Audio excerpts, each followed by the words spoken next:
मैं जिस दिन मुंह खोलूंगा उस दिन बहुत विस्फोट हो जाएगा देश की राजनीति में। कांग्रेस के साथ बातचीत होगी, अब करूंगा मैं बातचीत।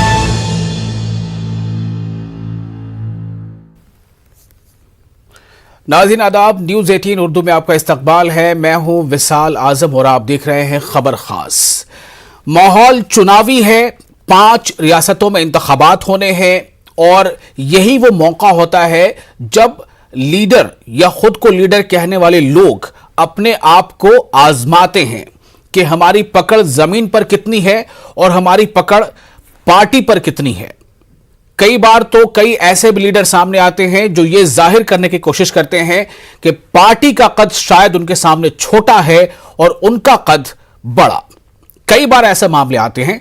अभी हालिया दिनों कई ऐसे मामले आए, पंजाब से लेकर उत्तराखंड तक। पंजाब में जहां आपने देखा कि कभी सिद्धू की गोगली से लगातार कांग्रेस की जो आला कमान है वो परेशान होती नजर आई। अभी भी मामला ऐसा है कि पता नहीं कल क्या हो जाए। कुछ ऐसा ही मामला राजस्थान में पहले रहा है, हालांकि वहां पर अभी इस बार इंतखाबात जो होने हैं वो राजस्थान उनमें शामिल नहीं है, लेकिन वहां भी 2 लीडरों के बीच लगातार इस तरह की बातें होती रहती हैं। फिर ऐसा ही कुछ मामला उत्तर प्रदेश में देखने को मिला। बात योगी के ऊपर आई कि क्या योगी ही के क़यादत में चुनाव लड़ा जाएगा, क्या योगी ही उत्तर प्रदेश के वज़ीर आला के उम्मीदवार भी होंगे। इस पर काफी कुछ बातें होती रही, लेकिन अब तक खैर मकाम यही है कि योगी ही जो है वो चुनाव लड़ेंगे। लेकिन ये बात भी सामने आई कि कभी खबर आई कि मथुरा से लड़ेंगे, कभी खबर आई कि अयोध्या से लड़ेंगे। बहरहाल आखिरकार उन्हें, जैसा मुलायम सिंह यादव ने कहा, कि घर भेजा गया है कि वो घर से लड़ेंगे, यानी गोरखपुर से लड़ेंगे। हम आज खासतौर से बात करेंगे रावत की। रावत उत्तराखंड में 1-2 नहीं कई हैं। हरीश रावत को ले लें तो कांग्रेस की याद आती है, हरक सिंह रावत के नाम ले लें तो भी कांग्रेस की याद आती है, फिर बीजेपी की भी याद आती है, क्योंकि हरक सिंह रावत ही वो नेता हैं जिनके बारे में कहा जाता है कि उत्तराखंड में अगर कांग्रेस इक़्तिदार से बाहर हुई तो उसमें एक बड़ी वजह हरक सिंह रावत थे। और अब चुनाव से ऐन कबल पार्टी को कुछ इस तरह से झटका लगा है, या यूं कह लें कि पार्टी ने उससे बड़ा झटका हरक सिंह रावत को दिया है कि अब वो पार्टी में नहीं है, उनके खिलाफ सख्त कार्रवाई की गई है।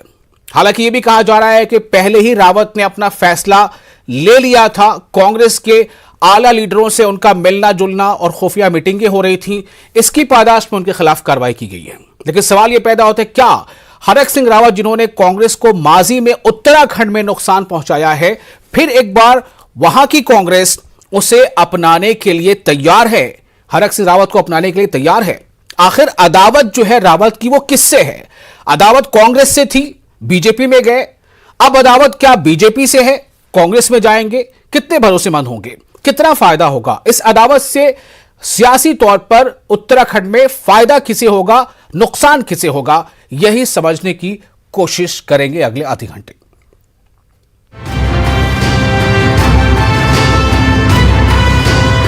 मैं जिस दिन मुंह खोलूंगा उस दिन बहुत विस्फोट हो जाएगा देश की राजनीति में। कांग्रेस के साथ बातचीत होगी, अब करूंगा मैं बातचीत। तो हमारे साथ इस खास मौजू पर गुफ्तगू करने के लिए हमारे साथ होंगे कांग्रेस की लीडर प्रियंका गुप्ता, जो तर्जुमान है कांग्रेस की। हमारे साथ हैं सूर्या मैथिल, लीडर बीजेपी। हमारे साथ हैं संजीव कौशिक, पॉलिटिकल एनालिस्ट। और कुछ देर में हमारे साथ जुड़ेंगे हमारे अपने नुमाइंदे सत्येंद्र बर्तवाल।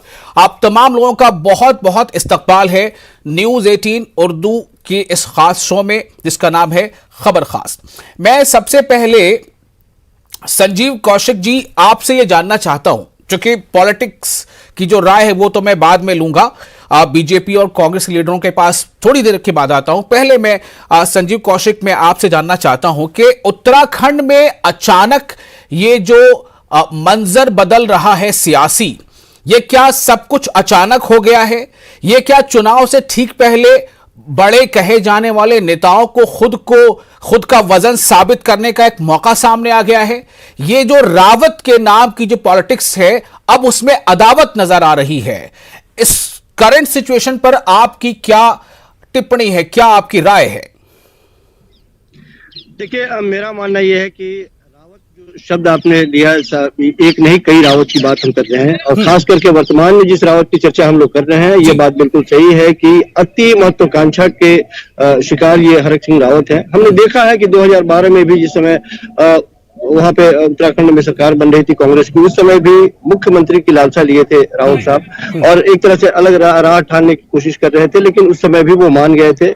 तब सरकारें चली और फिर ये भी देखा गया कि किस तरह से 16 के आसपास में उन्होंने कुछ अपने विधायकों को लेकर के फिर एक बार नई राह ठानने की कोशिश की। जाहिर सी बात है कि हर इलेक्शन से पहले इस तरह की बातें, या खास करके यदि हम 2022 की बात करें, इस वक्त भी कमोबेश वही मंजर दिखाई दे रहा है। तो देखिए, राजनीति में महत्वाकांक्षा पालना कोई बड़ी बात नहीं है, और आप जानते हैं कि जो भी राजनीति करते हैं उनकी इच्छा होती है कि हम बड़ा से बड़ा पद पाएं और ऊंचा से ऊंचा कद हो मेरा। लेकिन क्या ये महत्वाकांक्षाएं आपको आपके इमेज पर भी कोई असर डालती है या नहीं डालती है? यह बात बिल्कुल सही है कि जिस तरह से भारतीय जनता पार्टी ये आरोप लगाते हुए इनको बाहर का रास्ता दिखाई कि नहीं, इन्होंने अपने लिए, अपने रिश्तेदार के लिए या अपने पुत्रवधू के लिए जिस तरह से टिकट की मांग की थी, ये संभव नहीं था, इस वजह से इनको बाहर का रास्ता दिखाया गया।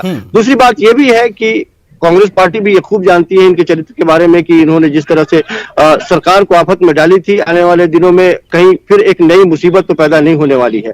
तो इस चीज को भी ध्यान में रखते हुए कांग्रेस पार्टी फूक फूक के कदम रख रही है। यह बात बिल्कुल सही है कि कांग्रेस पार्टी के हरीश रावत ने जिस तरह का स्टेटमेंट दिया और उन्होंने खुलेआम कहा है कि नहीं, पहले अपने पूर्ववर्ती कदमों के लिए ये माफी मांगे खुलेआम, चूंकि उन्होंने जो किया था वो गलत किया था, उससे एक चलती हुई सरकार या एक एस्टेब्लिश सरकार के ऊपर खतरा मंडराने की बात थी और उसका खामियाजा भी भुगतना पड़ा था। तो ये जो भरोसा वापस लेने की बात है या भरोसा में लेने की बात है, ये बहुत मुश्किल है इनके लिए। हालांकि हम जानते हैं और आप भी जानते हैं कि आज की राजनीति जो है वो सिद्धांतों नहीं, संख्याओं के आधार पर चलने वाली राजनीति होती है। यदि हरक सिंह रावत के आने के बाद में कांग्रेस पार्टी की संख्याओं में इजाफा होती हो तो कांग्रेस पार्टी शायद परहेज ना करे। ठीक है, बहुत शुक्रिया आपका, एक बहुत ही इख्तिसार के साथ इस कमेंट के लिए। आप हमारे साथ बने रहें। हमारे साथ इस वक्त हमारे नुमाइंदे सत्येंद्र बर्थवाल जुड़ चुके हैं देहरादून से।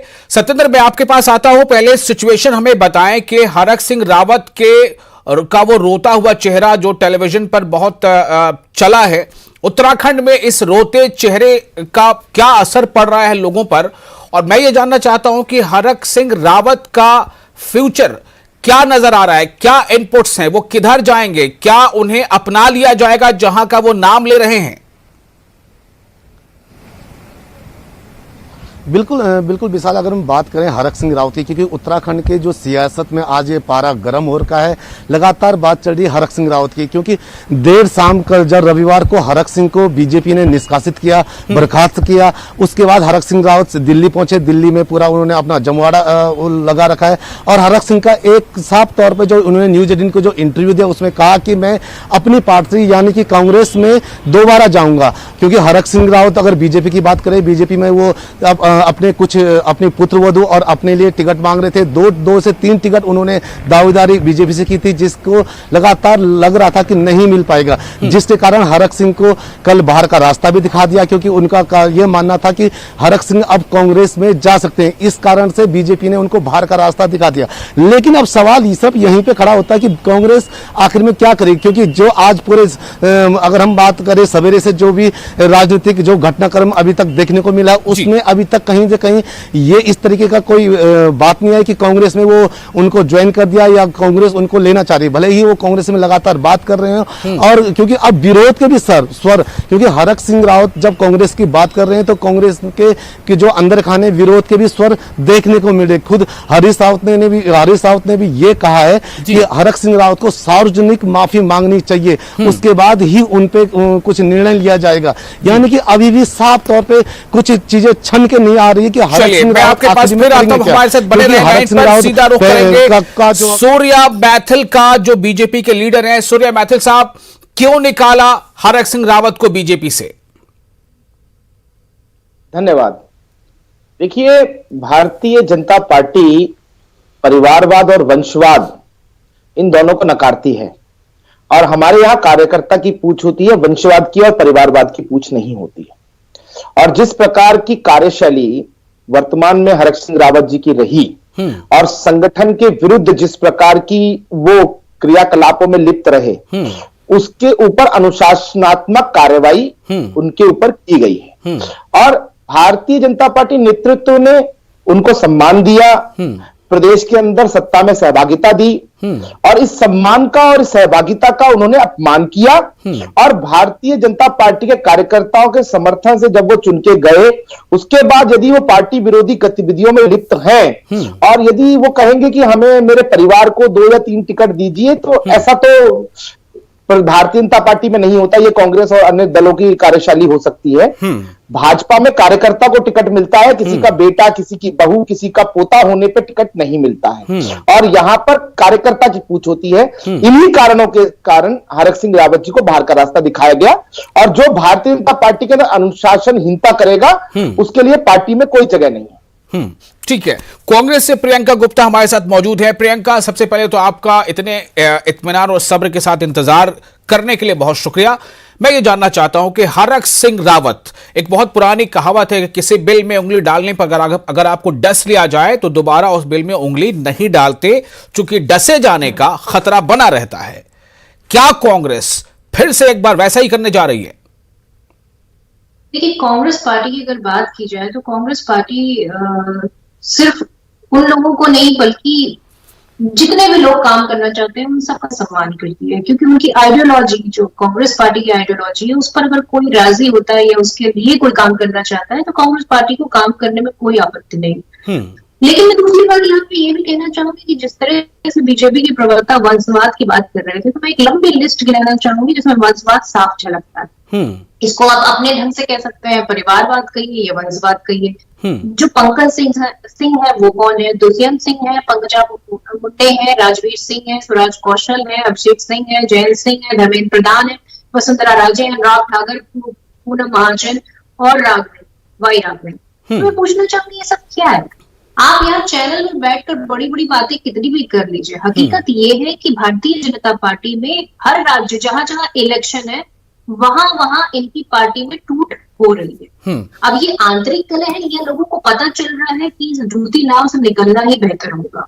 तो वास्तविकता ये है कि भारतीय जनता पार्टी आज अपने लोगों को भी संभाल कर रखने में असमर्थ है, और लोग ये समझ चुके हैं कि जिस तरह से इनकी जो नीतियां रही हैं जनता के प्रति, जो जनता के लिए इनको काम करना चाहिए था, जो आर्थिक सामाजिक क्षेत्र में महिलाओं के लिए, युवाओं के लिए, रोजगार से संबंधित इन सारी चीजों पर काम नहीं किया गया है, जिसका नतीजा ये है कि आज जो जिन भी प्रदेशों में इनकी सरकार है वहां पर जो है रोजगार के अभाव में महिलाओं के प्रति अत्याचार हो रहे हैं। उसके साथ में किसानों की हालत देखिए, उत्तर प्रदेश में तो किसानों को कुचल कर मार डाला गया। तो ये है भारतीय जनता पार्टी का चाल चरित्र और चेहरा, जिससे इनके खुद के नेता अब लोगों को अपने क्षेत्र में कन्विंस ना कर पाने की कांग्रेस की प्रवक्ता की है।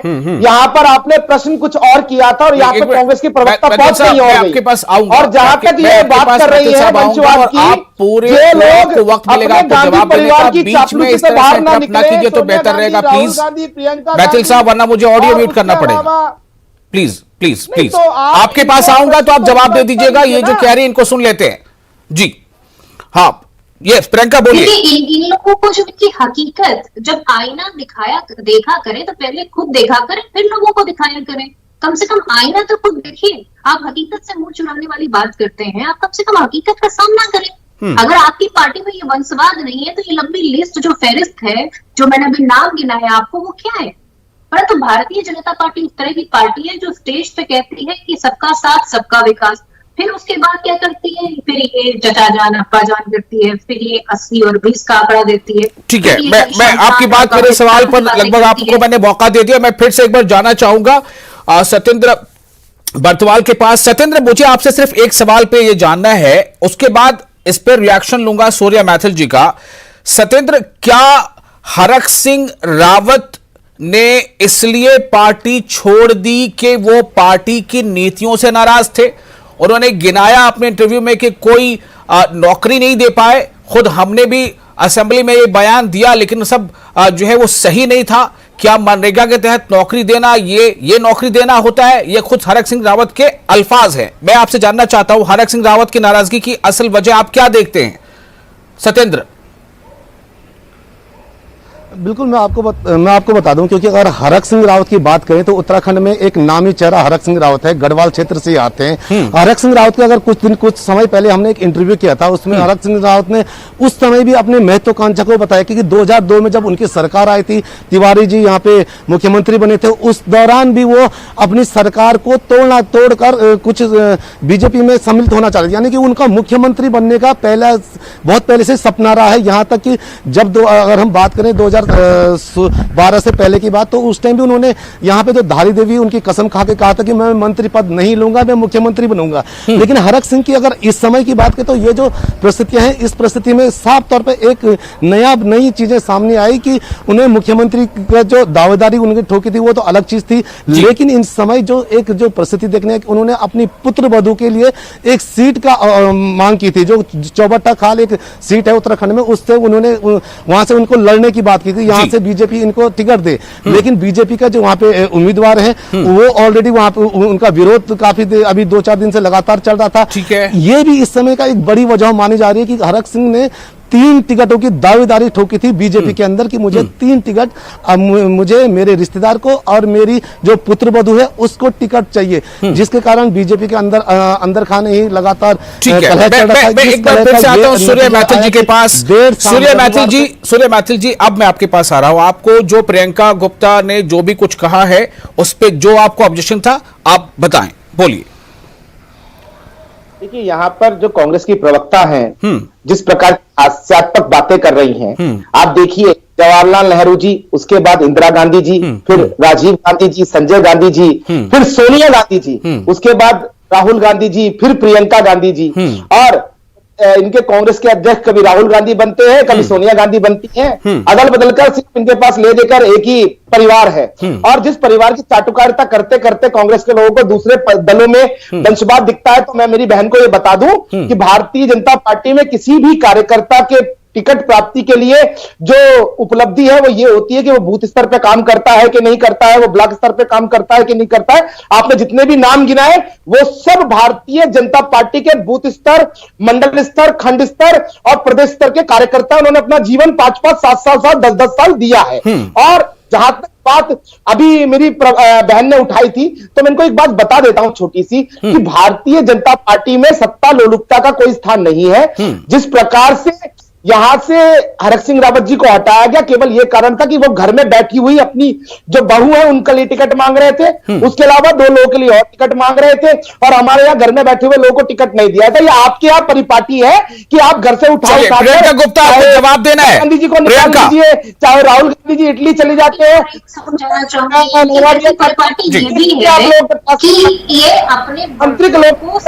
प्रियंका गुप्ता साइडलाइन कर रखा है। ये बातें चाहे जितनी बड़ी करें, पर ये बात झांक के भी देखना चाहिए कि आपकी हकीकत क्या है। सत्ता में आज आप बता दीजिए, आपने कितनी महिलाओं को अपनी जो है अध्यक्ष, राष्ट्रीय अध्यक्ष के पद पे बिठाया? नहीं बिठाया, क्योंकि आपकी सोच महिला विरोधी है, क्योंकि आप चाहते नहीं है। और अगर कांग्रेस का इतिहास देखेंगे ना, तो कांग्रेस के इतिहास में आजादी का इतिहास शामिल है। आप मैथिल साहब आपको रुकना होगा प्लीज, आपकी बारी आएगी तो बोलिएगा जी। इस परिवार की बात करते हैं, इस परिवार के अपने 2 प्रधानमंत्री खोए हैं और इस देश के खोए हैं, और जबकि इंदिरा गांधी जी को तो पता था, फिर भी जो है उस दिन वो गई और उसके बाद जो है उनके साथ ये हादसा हुआ। तो ये वो परिवार है जो डरता नहीं है। आप तो डर के भाग आते हैं, आप तो रैलियों में कुर्सियां कम देखते हैं तो चले आते हैं, और उसके बाद कहते हैं आपकी जान को खतरा है। प्रियंका, मेरा एक सवाल यहाँ पर इस मौजूद से रिलेटेड है। मेरा एक सवाल है, क्या कांग्रेस तैयार है हरक सिंह रावत को अपनाने के लिए? देखिए, हम सिर्फ इतना कहते हैं कि अगर किसी को जन सेवा में इंटरेस्ट है, क्योंकि हमारा जो मोटिव है वो जनता की सेवा करना है, तो क्या जनता का सेवा करने का मतलब यह होता है कि हमें टिकट चाहिए अपने बेटे के लिए, अपनी बेटी के लिए, अपने बहू के लिए? सम्मान दे रही थी इससे पहले कि इनके मुख्यमंत्री देखिए क्या क्या बातें कर रहे थे। तो हमारी पार्टी का मोटिव है, महिलाओं को सम्मान दीजिए, रोजगार पे बात करिए, आप किसानों की बात सुनिए, आप जो है जितने भी समस्याएं हैं, छोटे व्यापारियों की बात सुनिए।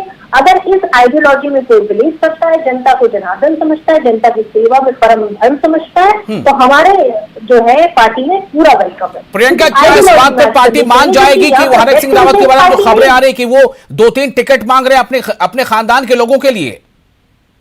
देखिए, ये तो आलाकमान का डिसीजन होगा, जो भी वो डिसाइड करेंगे, परंतु मेरा मानना ये है कि पार्टी में एक सेवा भाव से अगर कोई व्यक्ति आता है तो उसकी सेवा अगर करने की उसकी इच्छा है और कांग्रेस पार्टी की आइडियोलॉजी से बिलोंग करता है तो कांग्रेस पार्टी को। चलिए, मैं एक बार फिर से चलूंगा कौशिक जी के पास। संजीव कौशिक जी, राजनीति में आना और उसमें वक्त लगाना, अपना जाहिर सी बात है बहुत ज्यादा पैसे भी लगाने पड़ते हैं आजकल, तो ऐसे ही सेवा नहीं हो जाती।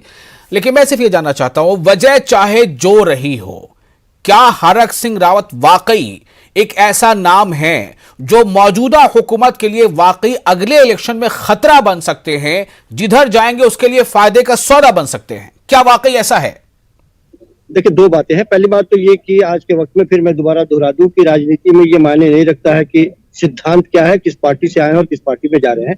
दूसरी चीज कि ये वंशवाद, आपके पार्टी में ज्यादा मेरे पार्टी में कम, ये सब तमाम तरह की बातें, ये फिजूल की बातें हैं और इस पर समय जाया ना किया जाए। मूल बात ये है कि राजनीति में हरक सिंह रावत अपनी हनक बरकरार रखने के लिए शुरुआती दौर से ही वो अपने तरीके से अपना तरीका अपनाते रहे हैं और इसी का नतीजा ये है कि उस समय पूर्ववर्ती जब कांग्रेस की सरकार थी उस समय भी उनके लिए ये गले का फांस बने हुए थे और आज भी भारतीय जनता पार्टी के लिए वो बने हुए हैं। यह बात कहने में कोई शिकायत नहीं है कि वर्तमान में भी यदि त्रिवेंद्र सिंह रावत जिस समय मुख्यमंत्री थे उस समय भी उन्होंने, याद है हमको कि कोटद्वार में एक मेडिकल कॉलेज को मान्यता देने के लिए वो रुष्ट हो गए थे और रुष्ट होने के बाद में वो तमाम तरह की बातें हुई थी, बाद में फिर उनको मनाया गया। तो वो अपनी धमक बरकरार रखने के लिए या किस तरह से राजनीति में अपने वजूद को कायम रखा जाता है वो बखूबी जानते हैं और यह भी कहने में कोई गुरेज नहीं है कि उनकी अपनी एक जो लोग चाहने वाले, उनके लोग जो चाहने वाले हैं या जो वोटर हैं, उनकी एक बहुत बड़ी संख्या मौजूद है जिसकी वजह से वो डंके की चोट पे यदि आज भी पाला बदलने की बात कर रहे हैं तो ऐसा कहना कि उससे कोई फर्क नहीं पड़ता है, शायद ये नादानी होगी।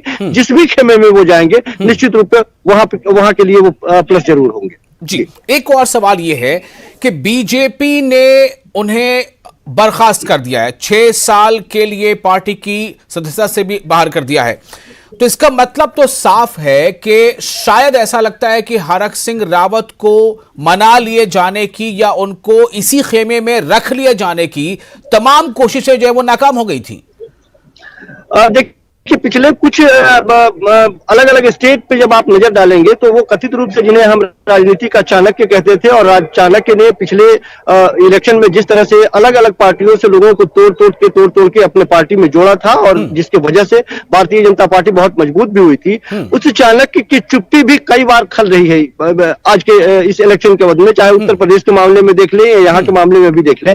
यदि वो चाणक्य सक्रिय होते तो शायद ये परिस्थितियां देखने को ना मिलती, क्योंकि भारतीय जनता पार्टी खूब जानती है कि यदि कोई हमारे पार्टी से जा रहा है तो उसका खामियाजा उनको भुगतना पड़ रहा है और जोड़ने वाली पार्टी यदि टूटते हुए अपने आप को देख रही है और असहाय महसूस कर रही है तो कहीं ना कहीं कुछ न कुछ कमियां हैं और जो जा रहे हैं वो अपने जीत पे जा रहे हैं। तो निश्चित तौर पे भारतीय जनता पार्टी के लिए ये एक सब पॉइंट है। दूसरा कोई रास्ता नहीं दिखाई दिया, भारतीय जनता पार्टी ने उन्हें भले बाहर का रास्ता दिखाया हो लेकिन भारतीय जनता पार्टी को इस बात का एहसास है कि इसका खामियाजा उन्हें भुगतना पड़ेगा। चलिए, एक सवाल आपसे और बैक टू बैक कर ही लूंगा। दूसरा सवाल ये है कि एक तरफ तो मतलब दरवाजा बिल्कुल बंद है, एक नहीं 6 ताले पड़ गए हैं हरक सिंह रावत के लिए, वो नहीं जा सकते।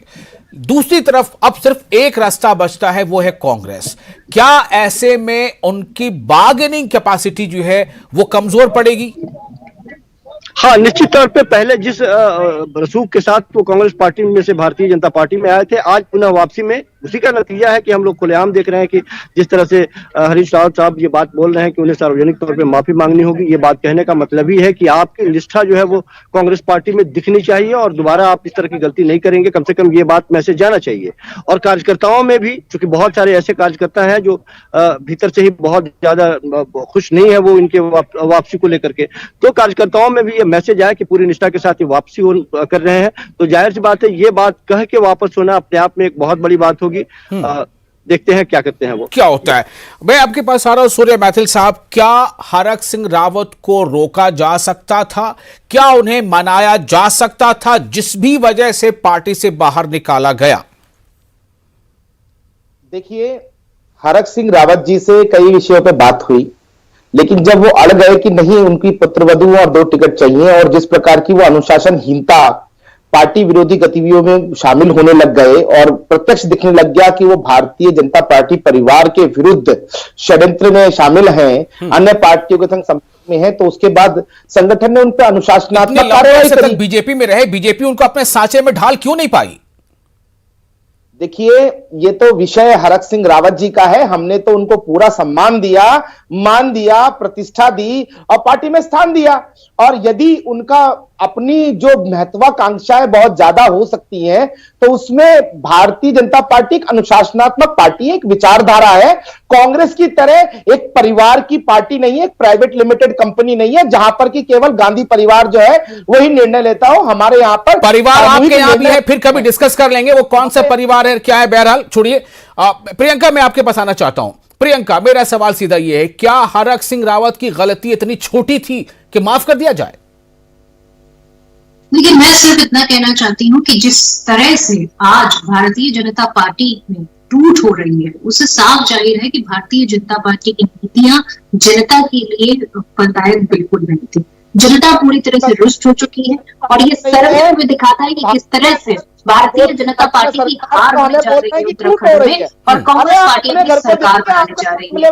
3 मुख्यमंत्री बदलने पड़ गए थे अपने। ये हालत है कि भारतीय जनता पार्टी के शासन की बड़ी बड़ी दुकानें, इनके लिए व्यक्ति की जरूरतें कोई मायने नहीं रखती, कोई आम अनुशासन की बात करने वाले पार्टी के नुमाइंदे देखिए कितने अनुशासन में है, देख लीजिए। जी बोलिए प्रियंका। देखिए, इनकी पार्टी सिर्फ अपने चंद मित्रों की पार्टी है। आप देखिए कि किस तरह से अर्थव्यवस्था का जो 80% पैसा है वो मात्र 20% लोगों के पास रह गया है और जो 80% जनता है उसके पास सिर्फ 20% रह चुका है। तो ये जितना अनइवन डिस्ट्रीब्यूशन ऑफ संसाधनों का और उसके साथ में जितनी भी जो आप देखिए कि अर्थव्यवस्था है। चलिए, बहुत बहुत शुक्रिया आप तमाम मेहमानों का न्यूज 18 उर्दू के इस खास प्रोग्राम में अपना वक्त देने के लिए। हरक सिंह रावत क्या वाकई उसी शान बान के साथ फिर से कांग्रेस में वापस होंगे? ये एक बड़ा सवाल है। क्या हरक सिंह रावत को पहले जो कहा जाता है कि गलती मनवा लिया जाएगा, उनसे यह कहलवाया जाएगा कि मुझे माफ कर दीजिए, बड़ी गलती हो गई थी और फिर से पार्टी में शामिल कर लीजिए, मैं कांग्रेसी था, कांग्रेसी हूं, क्या ये ऐसा कहेंगे? और क्या ऐसा कहना चुनाव से ऐन कबल क्या इसे जायज ठहरा लिया जाएगा? क्या आवाम की यानी जनता की अदालत भी हरक सिंह रावत को माफ कर देगी? और क्या सबसे बड़ा सवाल यह कि जो फैन फॉलोइंग या जो भी उनका अपना एक वोट बैंक है, जैसा अभी कौशिक साहब बता रहे थे, क्या वो भी हरक सिंह रावत के फैसले के साथ ही होंगे? क्योंकि अगर होंगे तभी उस पार्टी को फायदा होगा जिस पार्टी में हरक सिंह रावत जाते हैं, नहीं तो फायदा भी नहीं होगा। बहुत सारे सवाल हैं, जवाब के लिए थोड़ा इंतजार करना होगा। मुझे दीजिए इजाजत, आदाब।